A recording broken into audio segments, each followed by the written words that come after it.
논문 빠르게 통과하는 비법 드림센터 논문 컨설팅. 안녕하세요. 반갑습니다. 저는 논문 컨설팅 전문 기업인 드림셀파 윤선희 대표입니다.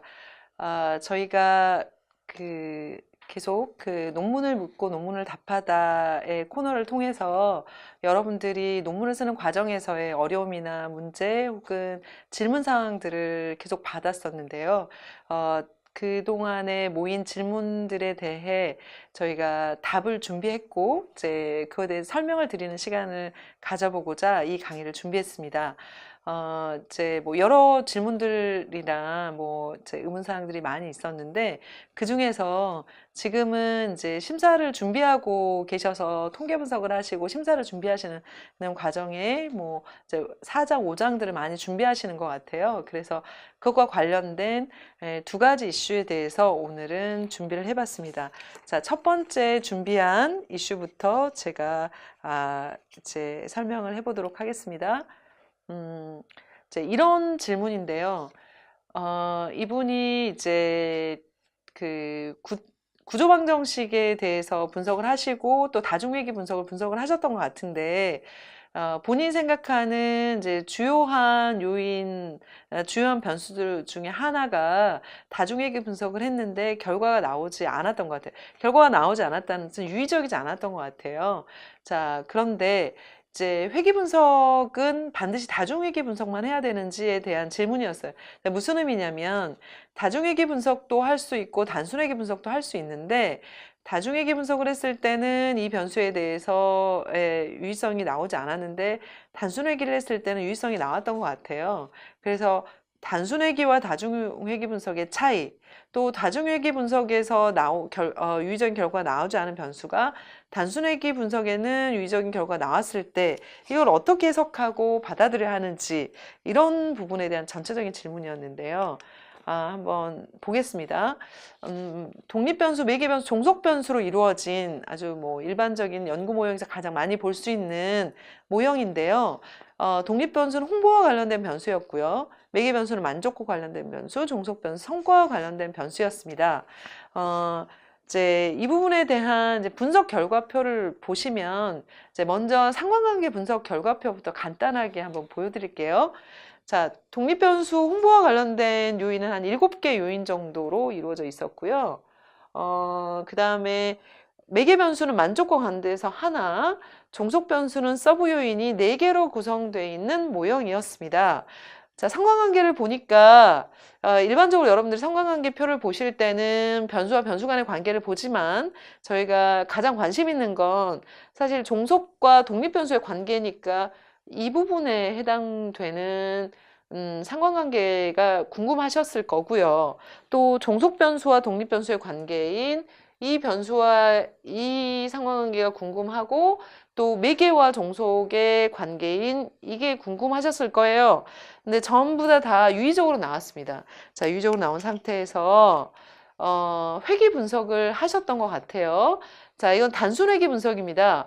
단순회귀 분석은 지금 독립변수 홍보와 관련된 하위 요인인 7개 요인 각각에 대한 유의성을 각각 단순회귀로 분석한 거죠. 자, 단순회귀와 다중회귀를 간단하게 식으로 한번 나타내 보면은요, y는 알파 플러스 베타1 x1 이렇게 되겠고요. 이 두 번째 단순회귀식은 y는 알파 플러스 베타2 x2 이렇게 해서 총 몇 개의 회귀식으로 나타낼 수 있냐면 7개 하위 요인으로 단순 회귀를 7번 했기 때문에 7개 단순 회귀식이 도출된다고 볼 수 있습니다. 자, 요걸 지금 똑같은 걸 다중회귀로 분석한 표입니다. 다중회귀로 분석한 표는 요인 1부터 7까지에 대한 걸 한꺼번에 집어넣어서 종속변수의 관계, 성과의 관계를 본 건데요. 자, 식으로 나타내보면 y는 알파 플러스 베타1 x1 플러스 베타2 x2 점점점점 베타7 x7까지 해서 변수는 7개이나 회귀식은 한계인 다중회귀 분석식입니다. 자, 그런데 이제 이분의 고민이 뭐냐면, 자, 앞에서 단순회귀를 보셨을 때는 요인 1에 대해서 유의적으로 나왔어요. 자, 그런데 다중회귀 분석을 해보니까 유의적인지 비유적인지를 보니까 요인 2, 3, 5, 6, 7은 유의적으로 나왔는데 유의적으로 나오지 않은 거죠. 자, 근데 본인이 연구 계획을 세우셨을 때 7개 요인 중에서 요인 1이 매우 중요하게 영향을 미칠 것이다라고 생각을 하셨던 거예요. 자, 그러면 자, 요인 1이 영향이 있다는 말인지 종속 변수에 영향이 없다는 말인지 어떻게 해석을 해야 되는가? 사실 연구자가 주장하고 싶은 바는 요인 1이 종속 변수에 굉장히 중요한 요인으로 영향이 있다고 나오기를 바라고 연구를 했었는데 다중회귀 분석 결과 요인 1이 영향이 없다는 상황이 굉장히 난감한 거예요. 자, 이 난감한 왜 이렇게 나왔는지. 자, 제가 다시 말씀드리면 단순회귀 분석 결과에서는 영향이 있다고 나왔고 굉장히 설명력이 좋게 오히려 나왔는데 왜 다중회귀 분석 결과에는 요인 1이 영향력이 빠졌는가? 이 부분에 대해서 제가 좀 말씀을 드리겠습니다. 자, 단순회귀 분석과 다중회귀 분석의 결과가 왜 다를까요? 단순회귀 분석하고 다중회귀 분석이 아까 제가 7가지 독립변수가 있다는 상황에서 볼 때 단순회귀는 각각의 회귀식이 7개가 있는 상황이잖아요. 단순 회귀식은. 자, 알파 플러스 베타 1 x1, 알파 플러스 베타 2 x2. 자, 그럼 다중회귀는 y는 알파 플러스 베타 1 x1, 베타 2 x2, 베타 3 x3 땡땡땡, 베타 7 x7까지 보시면 식 자체의 이 단순회귀는 다른 독립변수에 의해서 종속변수의 관계에서 영향을 전혀 받지 않아요. 그런데 다중회귀는 다른 독립변수가 종속변수에 미치는 영향, 또 독립변수와 독립변수의 관계 영향력에 의해서 영향을 받습니다. 그래서 여러 변수가 동시에 투입이 되는 경우에 서로의 관계에 의해 그 영향이 분산되기 때문에 개별적으로는 영향이 있었던 변수가 동시에 투입됐을 때 영향이 빠지는, 유의하지 않는 것으로 나올 수가 있어요. 그러면 이러한 상황들을 사실 알아보고 싶을 때 여러분들이 만약에 이건 제가 드리는 간단한 팁이라고 얘기할 수 있는데 만약에 어떤 변수에 의해서 이 독립변수가 영향력이 사라졌는지를 사실 알아보고 싶으시면은요.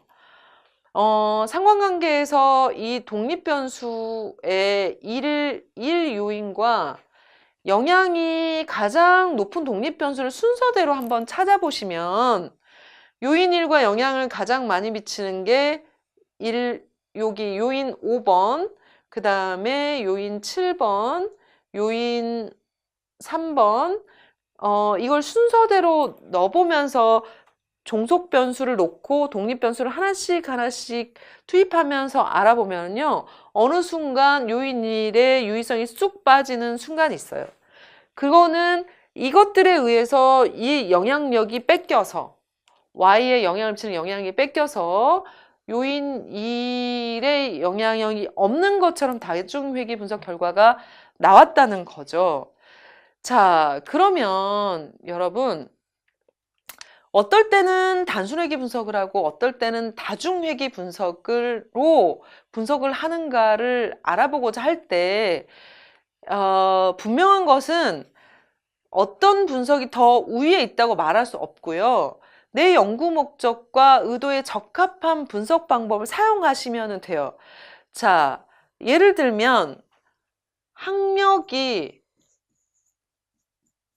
학교 생활 만족도에 영향을 주는가, 혹은 학업 성적이 라고 할 때 국어 성적, 그 다음에 수학 성적, 영어 성적을 동시에 집어넣는 게 학업 성적인지 이걸 전체로 보는 게 아니면 각각을 따로 보는 게 학업 성적인지는 연구의 상황에 따라 다르다는 얘기예요.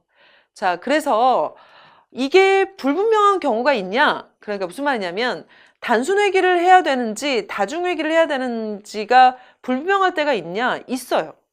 자, 있으면 어떻게 하시면 되냐면 다중 회귀 분석과 단순 회귀 분석을 두 가지 모두 결과를 다 보여주고 그 결과를 가지고 설명하면 됩니다. 실제 해외 저널에도 이렇게 결과를 보여준 사례가 있어요. 그래서 다중회귀 분석 결과와 단순회귀 분석의 결과 두 가지를 놓고 설명해야 될 때는 그렇게 하셔도 됩니다. 자, 그래서 오늘 지금 이 부분에도 고민하셨던 7가지 요인 중에 중요한 요인이 다중회귀 분석일 때는 영향력이 없다고 나오고 단순회귀 분석일 때는 영향이 있다고 나오는데 어떤 걸로 보고해야 되는지에 대한 고민, 또 어떨 때는 단순회귀를 해야 되는지 어떤 때는 다중회귀를 해야 되는지에 대한 고민, 이러한 고민들에 대한 답을 제가 간단하게 설명드렸습니다. 충분히 설명이 되셨는지 궁금한데요. 앞으로도 계속해서 여기 저희 논문논답에 질문을 남겨주시면 제가 또 컨텐츠를 준비해서 답에 대한 컨텐츠를 잘 준비를 해서 또 이렇게 영상을 올리도록 하겠습니다. 감사합니다.